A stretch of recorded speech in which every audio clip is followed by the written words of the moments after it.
क्या आपके मन में कभी ये सवाल आया है कि मैंने तो कभी किसी के साथ बुरा नहीं किया, फिर मेरे साथ ये बुरा क्यों हो रहा है? और आप रोते रोते भगवान के पास गए हो और पूछे हो, भगवान मेरी सुनवाई कब होगी, मेरा समय कब आएगा? और तभी कोई आकर आपसे कहे, भगवान के घर देर है अंधेर नहीं।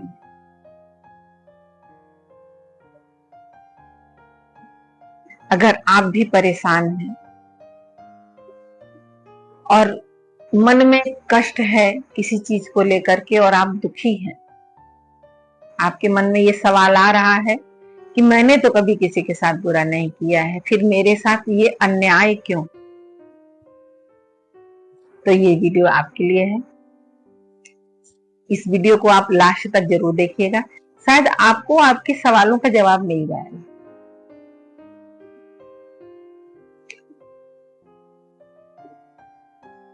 जब हमारे रिश्ते, हमारी दुनिया, हमारे बच्चे, हमारी आर्थिक स्थिति, हर जगह से हमें जब निगेटिविटी मिलने लगती है या हमें परेशानी होने लगती है तो हम दुखी हो जाते हैं। तब बस एक ही सवाल आता है कि हमने तो किसी के साथ बुरा नहीं किया। अगर आपने किसी के साथ बुरा नहीं किया तो आपके साथ बुरा नहीं होगा। इस बात को अपने दिमाग में बैठा लीजिए, संभव नहीं है।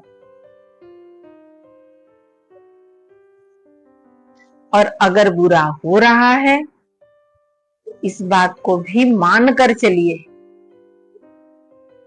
या तो भगवान हमें आने वाले आगे के समय के लिए तैयार कर रहा है, या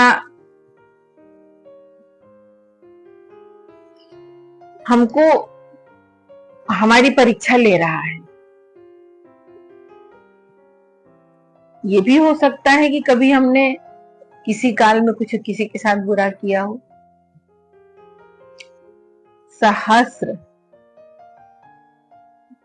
खड़े हो जाइए कमर बांध करके कि अगर हमने गलत किया होगा कभी तो भगवान परीक्षा लो, लेकिन साथ ही हमें माफ भी करो, क्योंकि आज नहीं जानता कि कल क्या हुआ।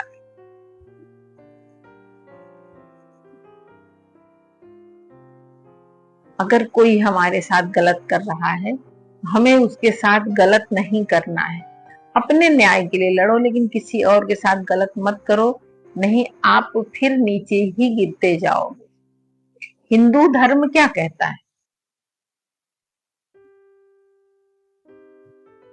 हम भगवान को क्यों पूजते हैं?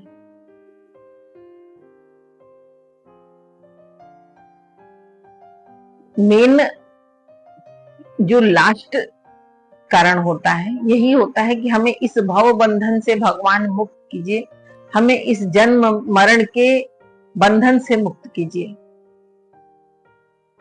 और हमें मोक्ष दीजिए। तो दोस्तों, हमें समझना यहाँ पे ये है कि हमारी घड़ी और भगवान की घड़ी दोनों में बहुत अंतर है। हमारा समय और उनके समय में बहुत अंतर है। भगवान ने हमारे लिए क्या सोच रखा है,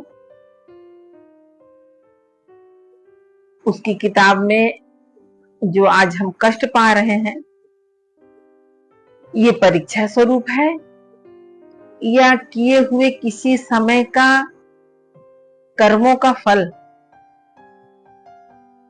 बिल्कुल शर्म करने की बात नहीं है। अगर हमें आज कष्ट है तो हमें शर्म करने की बात नहीं, हमें गर्व करना चाहिए कि भगवान हमें याद किया, हमें चुना, हमसे जो गलती हुई है उसकी सजा पाल के और हम उन गलतियों से, उन बुरे कर्मों से निवृत्त हो जाए। फिर हमारा तो समय अच्छा आने वाला है। अगर आज बुरा है तो निश्चित है कि समय अच्छा आने वाला है और समय अच्छा आएगा। इस बात पे पूर्ण भरोसा रखिए आप लोग। मान लीजिए कोई किसान अपने खेत में अनाज बोता है और सोचे कि दूसरे दिन फल आ जाए, भगवान को रात भर मनाता है, भगवान मेरे पौधों में माने मेरी बीज में जो है उग आए और पौधे में जो है अनाज निकल आए, फिर से फल लग जाए। ये करता हूँ वो करता हूँ, दुनिया भर का पूजा कर लेता हूँ, शायद सुबह मुझे अनाज फिर से वापस मिल जाए। संभव नहीं है ना, हर चीज में समय लगता है। अगर आज हम सपोज कीजिए हम घर में बैठे हैं और घर में ही हमने कुछ अनाज अपने गमले में बो दिए,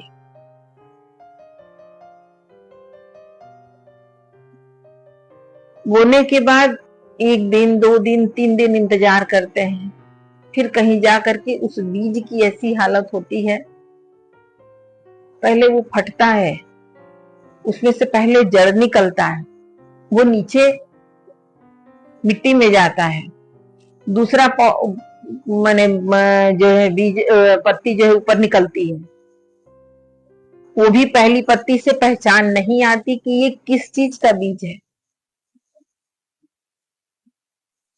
जब कुछ ऊपर उठता है, दो पत्ते और आते हैं तो समझ में आता है अच्छा ये इस बीज का पौधा है।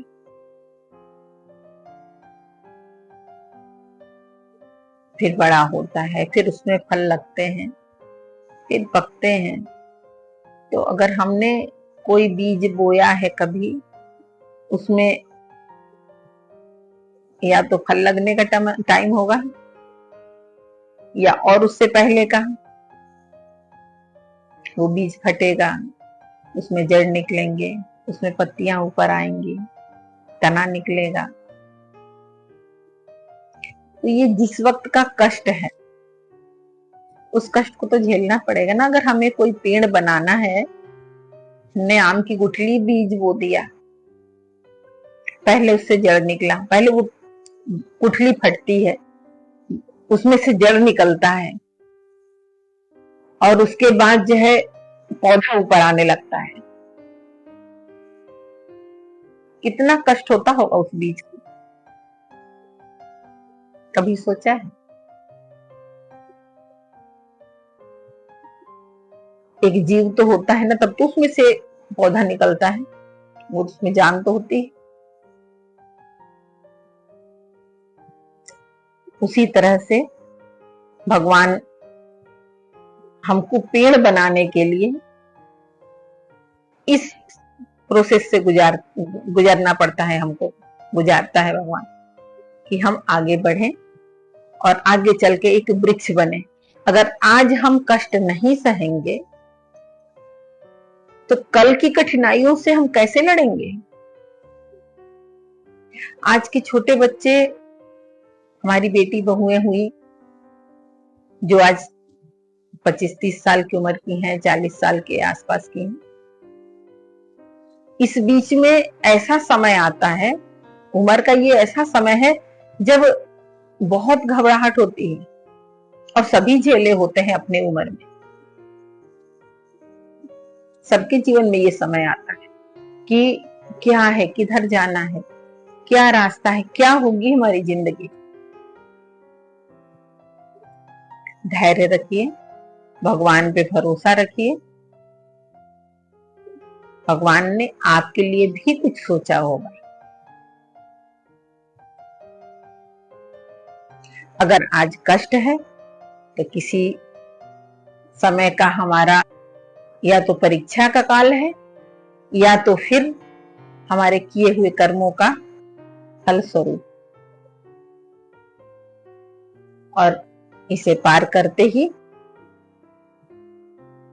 बस इस परीक्षा को फेस करना, इसे पार करते ही हम पास हो जाएंगे और हमारे अनुकूल हमारी जिंदगी चलने लगेगी। इस बात पे भरोसा रखिए कि भगवान के घर देर है, अंधेर नहीं है।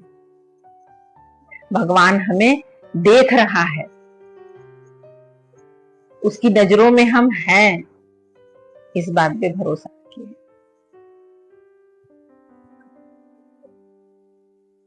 आज के लिए बस इतना ही।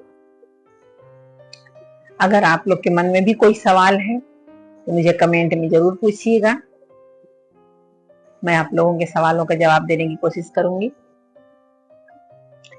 एक सवाल और आया था कि भगवान सोमरस का पान करते थे। मैं छोटा सा इसी पे बता देती हूँ, यहीं पे अलग से वीडियो नहीं बना रही। ऐसा नहीं है कि वो मदिरा थी। हम लोग, हमारी संस्कृति में मदिरा पान निषेध है।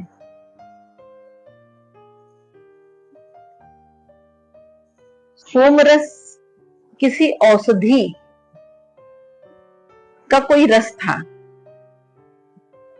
जिसे जब यज्ञ साधना वगैरह होती थी उस समय द्विजों यानी जो ब्राह्मण वर्ग थे उन्हीं को दिया जाता था।